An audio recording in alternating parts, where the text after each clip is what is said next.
Unbelievable. I mean, this government is pure criminal. Where is Rick Perry declaring civil emergency and ordering the Texas Guard out to go down there and to grab those people and to forcibly bus them over to Mexico and then continue to do it? Because once the border fully implodes, which has now happened, if the next wave makes it, folks, it'll be wide open forever, which is the plan. And then they'll put a police state in with domestic checkpoints for you and me, not the illegals who are above the law. Texas Dem, Obama administration releasing 500 mothers with children per day. That's a whitewash number in McAllen alone. Yeah, we were down there and broke that. Now that's Mainstream News Daily Caller. Scabies spreads among border detainees. Using the word illegal is the N-word, according to CNN. Viva La Raza, pro-illegal activist chant. Up with the race. Go home to Europe. Immigration rallies clash in California. Go back to Europe. There's the headline, Washington Times. Top general says Mexico border security now existential threat to U.S. That's the head of Northcom saying that and urges Congress for help. That's a big deal. I should cover that more, but I'll do it in the next hour. We're going to keep our guests a little bit with us into the next hour. I really appreciate him coming on with us.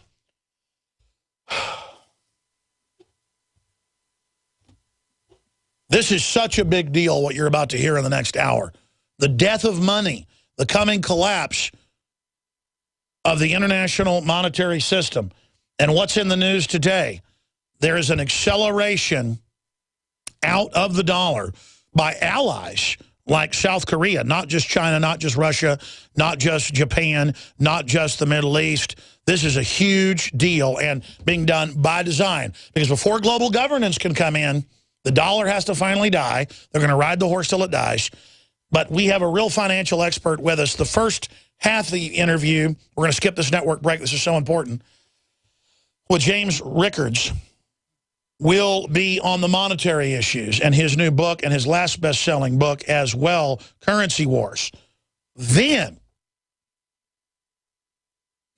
we will get into the insider trading. He witnesses an incredible whistleblower. James Rickards is the author of the national bestseller Currency Wars, The Making of the Next Global Crisis, that predicted everything that happened in 2008. The Death of Money of the Coming Collapse of the International Monetary System is his latest book.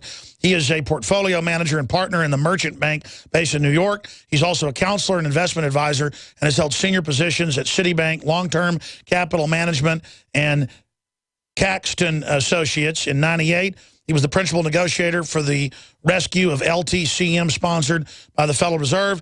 His clients include institutional investors and government directorates. Mr. Rickards has delivered papers on risk at the Singularity University, Los Alamos National Laboratory, and has written numerous articles on risk management. He is also an advisor on capital markets to the U.S. intelligence community and the Office of the Secretary of Defense. JamesRickardsProject.com is the website. We'll put that up on screen for TV viewers. Thank you for coming on, sir. I really appreciate it.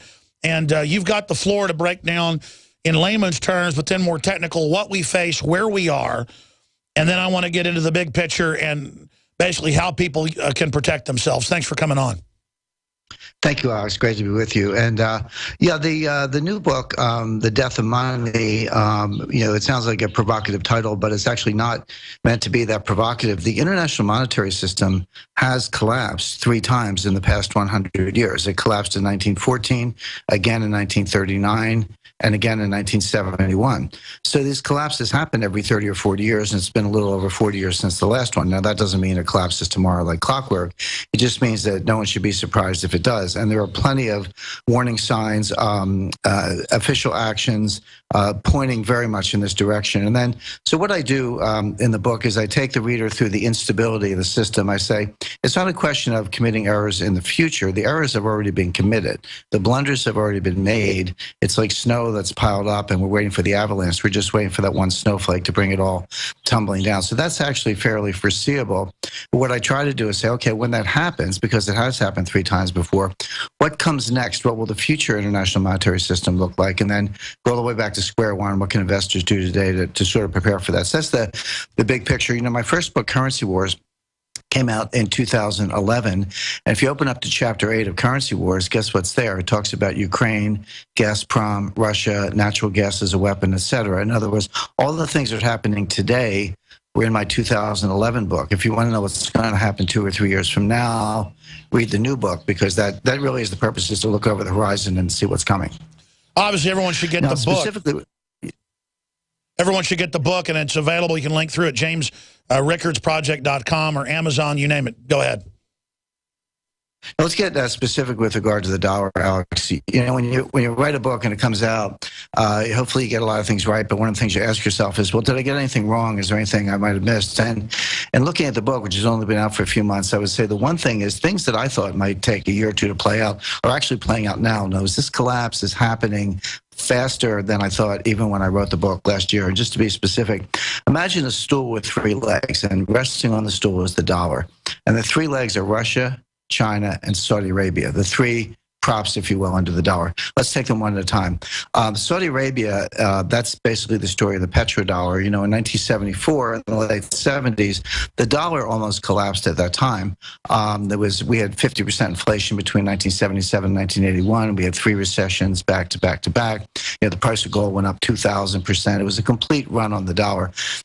Henry Kissinger struck a deal with the Saudi Arabians, with the royal family in Saudi Arabia, to price oil in dollars. Now, there is no reason then or now why oil has to be priced in dollars. At the time, it could have been priced in Deutschmarks or Japanese yen, Swiss francs, or gold. Today, it could be priced in euros, maybe dollars and the other things. But there's no reason oil has to be priced exclusively in dollars. But it was. And that put enormous prop under the dollar, because everyone needs oil. So if oil is priced in dollars and you need oil, that means you need dollars. People who don't have any other reason to want dollars have to have them to buy the oil. So that was a support for the dollar. Now, what was the other side of the deal?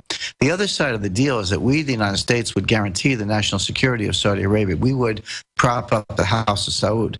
Now, that deal lasted until last December. Last December, President Obama stabbed the Saudi Arabians in the back by anointing Iran as the regional hegemonic power in the Middle East. Now, what that means is, you know, U.S. is withdrawing power from around the world. That's very obvious, and the president said so in his speech at West Point. But what he wants to do is sort of leave a cop on the beat. So in every hotspot around the world, there's some power that's going to kind of take care of things in the neighborhood, if you want to think of it that way. Well, the U.S. greenlighted Iran as the cop on the beat in the Middle East. We greenlighted their nuclear ambitions. I know there are these talks underway, but the fact is the centrifuges are still spinning. The Iraq reactor is still operating, and that is only good for one thing, which is it produces plutonium, which is only good for one thing, which is making atomic weapons. And so that's going full speed ahead. So the Saudi Arabians took that as a stab in the back, and they should. And by the way, in a recent briefing given by very high-level U.S. officials to the King of Saudi Arabia, they went through this long, 45-minute presentation about all the nuance in our policy with Iran and all that. The King, who I think is 91 or 92 years old, at the end of it, he just grunted and said, "They get one, we get one." Those are his exact words. And what he meant was Iran gets a nuke, Saudi Arabia, they get nukes the next day. They'll just fly them in from Pakistan. So now that we've reneged on our side of the deal, no longer guaranteeing the security of Saudi Arabia, they feel free to renege on their side of the deal, supporting the dollar. So watch for oil to suddenly be priced in euros and other currencies. Now over to China. What's China doing? Well, China kind of painted themselves into a corner. They bought almost $3 trillion worth of U.S. dollar denominated securities for their reserves. Reserves are just your savings account. So, if you make $50,000 and you spend $40,000, you've got $10,000 in savings. You can put it in the bank or the stock market or whatever. Well, it's no different with countries. When countries run a trade surplus, they have savings and they have to put it somewhere. And in China's case, those savings go into the trillions of dollars. Well, they put all their savings into, unfortunately for them, U.S. Treasury notes. Now, there's an old saying in banking, if I owe you $1 million, I have a problem. But if I owe you $1 billion, you have a problem because you have to collect the money from me. So since we owe China $3 trillion, they have a problem. They can't dump those securities. They might want to, but the market's not that big. So what are they doing instead? They're buying gold by the thousands of tons. And just to put that in perspective, there are only about 33,000 tons of official gold in the world. Official gold means the gold held by central banks and sovereign wealth funds and finance ministries and so forth. So there's only about 33,000 tons in the world. China has bought about 3,000 tons, or 10% of all the official gold in the world, just in the last 4 years. Now, they have not disclosed this, by the way. You have to gather this from mining output, Hong Kong imports, covert sources. They're using military and intelligence assets to do this. But the evidence is there, and this is all in my book as well. So why are they doing that? Well, they're creating a hedge position. In other words, they can't dump the treasuries, but if we inflate the dollar, which we're trying to do, Janet Yellen has said we need more inflation. Inflation is just theft from savers. I mean, inflation sounds like a technical word. Just think of it as someone reaching in your pocket and stealing your money. That's what inflation is. So Janet Yellen says we need more inflation. In other words, we need more theft from savers. Well, China's the biggest saver in the world. They got $3 trillion, as I mentioned. So if we inflate the dollar, they're going to lose on their paper. But if they have enough gold, gold's going to go up a lot. So they're going to lose on the paper, but they're going to make it up on the gold. So that's the way to hedge their position without dumping the treasury securities. That's what the Chinese are doing. Over to Russia, we're in a financial war with Russia. Of course, Russia invaded Crimea. It's causing trouble in eastern Ukraine. No one, left, right, or center, thinks there should be a military response to that, and there's not going to be. But the U.S. doesn't want to be seen to be doing nothing, kind of rolling over, playing dead. So the president has announced economic sanctions, which are a form of financial warfare. By the way, we've been in a financial war with Iran, or had been from 2012 up until the end of 2013. But the president sort of called a truce in that war and eased up on the sanctions on Iran. That was part of that stab in the back I mentioned earlier. But now we're in a financial war with Russia. By the way, these sanctions are fairly tame. You know, it sort of amounts to the fact that a few oligarchs may not get to go to the Super Bowl next year. But the bottom line on all that is Russia's different from Iran. They can fight back. They can seize U.S. assets in Russia. They can dump U.S. Treasury securities, raise our interest rates, sink our stock market. They can unleash their hackers to shut down the New York Stock Exchange. So the U.S. has to be careful about going too far in that realm because Russia can fight back. So sure, James, all three of these legs. Let me just throw this in, and people just joined us. James Rickards is our guest. He's the best-selling author of Currency Wars, if you just tuned in, and he's breaking down what his new book gets into that just came out a few months ago, The Death of Money, the Coming Collapse of the International Monetary System. And I want you to quantify for folks, when you say U.S., I guess you mean the collection of special interests kind of allied with the Anglo-American establishment, or correct me if your view is different than mine, and what their worldview is. I see them pushing such a complex strategy that there isn't even really a strategy at all. They just think there's a strategy, and they're destabilizing the whole world in a belief that they can manage crises for more personal gain for the political and elite corporate class, but in the overall, losing true American soft power in the end, and bringing in a global crisis that basically could end superpower status for the United States, and we become some weird hermit third world dictatorship of the totalitarians. Well, there is a difference between the United States government and America the Beautiful. I do think that's important to bear in mind. I'm really speaking about the government and official actions. Sure, but what do you think of what they've done? Alex, yeah, well, I mean, what do you think of what they've done?